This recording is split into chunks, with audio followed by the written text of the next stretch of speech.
وسلم. بسم الله الرحمن الرحيم. قال رسول الله صلى الله عليه وسلم: إن لجسدك عليك حقا وإن لعينك عليك حقا. وفي تفسير وتوضيح في حديث آخر: يترقي في نار جهنم خالدا مخلدا فيها أبدا، أو كما قال عليه الصلاة والسلام.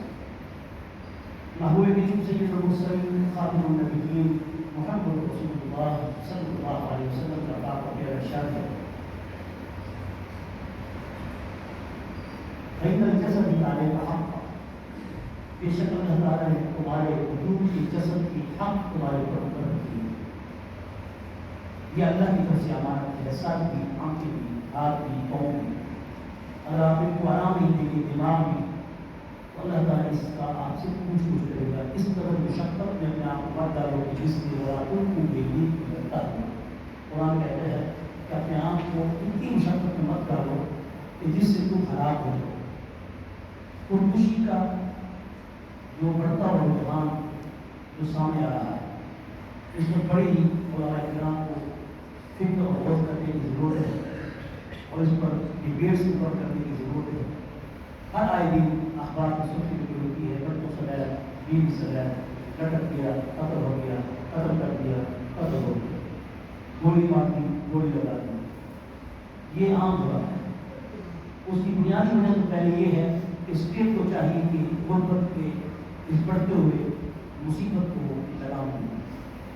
دوسری اپنی عیاشیوں کو ختم کرے اور امت پر خرچ کرے. اور تیسری بات جو بڑی اہم ہے، جو حکمرانوں سے ہٹ کر ہے، وہ اہل سبت حضرات کا ہے. اہل سبت حضرات کی جو اس وقت پراپرٹیز ہیں جن پہ زکوٰۃ آتی ہے، وہ اس کی پوری زکوٰۃ ادا کرے اور زکوٰۃ کے مستحقین کو وہ ڈھونڈے. ورنہ روز قیامت ایک بچے کا، کسی بہن کا، ماں کا، کسی شخص کا خون روز قیامت کو پکار کے کہے گا کہ میں غربت کے حالت میں تھا، کھانے پینے سے محتاج تھا، اس مصیبت میں میں نے اپنے آپ کو ڈالا. اس لیے دوسری بات کے بعد تیسری بات جو ہے وہ ہمارے لیے کہ ہم سب کو چاہیے کہ اپنی جان کو اتنا ظلم اور اتنا تشدد مت رکھیں کہ جس سے اپنی جان کو کھو بیٹھے. اور حضور اکرم صلی اللہ علیہ وسلم کی حدیث مبارک ہے: خودکشی کرنے والے کی نماز جنازہ امام کے اہل علم حضرات مت پڑھیں. اس کی جنازہ تو ضرور ہو، اس کا دفن کفن بھی ضرور ہو، اس کی عادت کے حساب سے اس کا حساب کتاب ہوگا. وہ ایمان کے حق میں مر رہا ہے، خدا تصوف کے حق میں نہیں مر رہا. لیکن عام لوگ اس کا جنازہ پڑھیں، اور عوام اور اہل جو مختلف طبقہ ہے وہ اس کی جنازہ میں شریک نہ ہو، تاکہ لوگوں کو احساس ہو کہ اس طرح کی حرکت کرنے والا اپنی جان کے ساتھ وہ اللہ کے نزدیک مجرم ہے. يترقي في نار جهنم خالدا مخلدا فيها ابدا. حضور نے فرمایا ایسا شخص جو اپنے آپ کو اگرچہ وقت اس کا ضرور تھا، لیکن علم تقدیر میں تقدیر جو ہے وہ بندے کے ہاتھ میں ہے، اور بندے کے ہاتھ میں اس نے اللہ تعالیٰ کی اس تقدیر کو پکڑا. اور موت کا وقت اس کا ضرور تھا، وہ نکلی تھی، لیکن اس نے اپنے آپ کو خود ہینگ کر کے یا خود گولی مار کے، زہر کھا کے، چھلانگ لگا کے، کسی ریل کے پیچھے آ کے اس نے اپنے آپ کو ہلاک کر دیا.